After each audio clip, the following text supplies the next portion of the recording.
Hi, this is Chandrashekhar Prabhu again. This time we are going to talk about not just the cabinet's decision, but on what basis the cabinet decision has taken with regard to redevelopment. The cabinet decision mentions that a 8-member MLA committee, of all 8 members were MLAs, they are going to implement the recommendations that the 8 members had given. Now it's very important to examine what the recommendations were. We shall not go into all the recommendations, but we shall deal with a few this time. And if necessary, we shall go into all the recommendations. Let's take the first.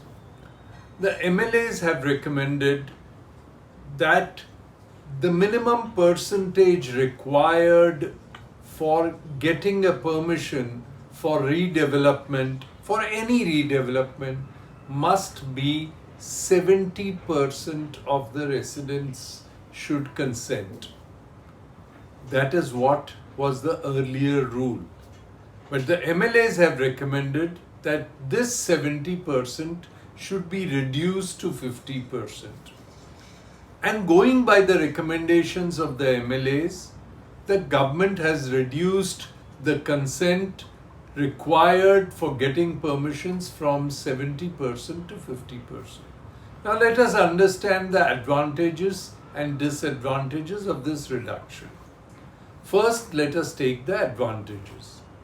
In a very big society where there are many members, 400, 500 members, it is likely that a large percentage of the members are not staying in the society and do not attend the meetings of the general body.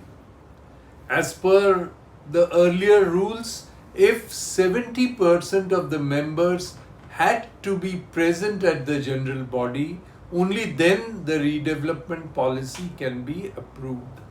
However, it is seen that in most society, not more than 30 to 40% attend the meetings. So what happens is the redevelopment proposal never gets approved. For such societies, maybe the reduction of percentage from 70 to 50 perhaps may be good. But what happens to smaller societies where there are 10, 15 or 20 members? Most of the members, 70%, can be present. Sometimes what happens is quite a few members are abroad, and if it's a small society, say of 12 members, and 5 members are abroad, then 70% can never attend the meeting. And so the advantage of reducing it to 50% is that such societies may get benefit. What are the disadvantages? The disadvantages are very simple. When a builder puts in his eye on a society and wants to take up for redevelopment, the first thing he does is he buys 3, 4, 5 flats for himself.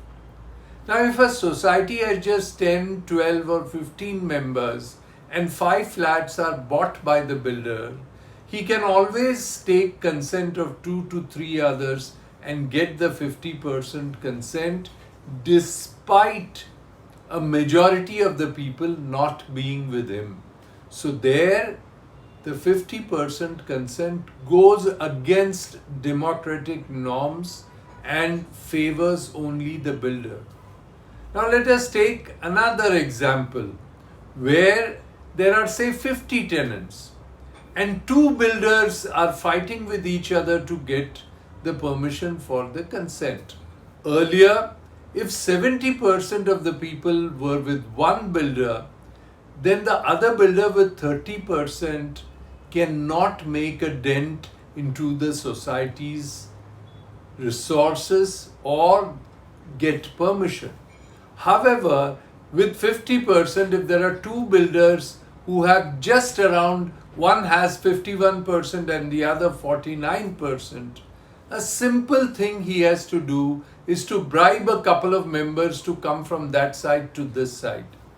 what is happening in our state legislatures today, wherein the MLAs are allegedly given money or incentives to join one party, leave one party and join another.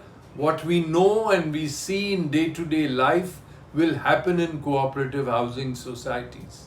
So imagine in cooperative housing society, every society having two builders fighting with each other and trying to get a 50% majority. Sometimes one builder has a majority, sometimes 4 to 5% go to the other builder. These are the members who are the Ayaram, Gayaram kind of people who will make the money, but the redevelopment will be stalled. So, taking an overall view of the consent reduction, it is felt that the redevelopment schemes, instead of going further and getting more advantages, may suffer in the long run by reduction of the consent percentage from 70 to 50. So what needs to be done?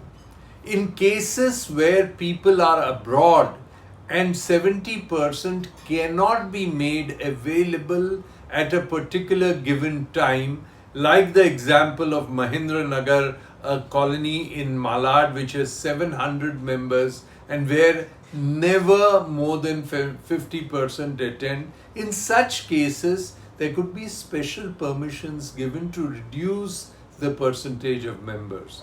However, where there is a competition between two builders, there the 70% will go counterproductive.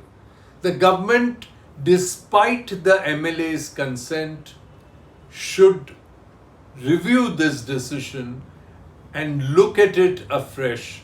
The people should also go and meet their MLAs and explain to them that this reduction of percentage is likely to stop redevelopment rather than permit it. So much for this post. We shall post more on this issue and the recommendations of the MLA. Please be with us. Our posts are doing well and many people are watching the post. It's going viral. Thank you very much. With this is Chandrashekhar Prabhu bidding you au revoir and promising you that we shall be back with more on this issue for redevelopment, to ensure that redevelopment takes place and the policy is changed in the benefit of the people. Bye for now.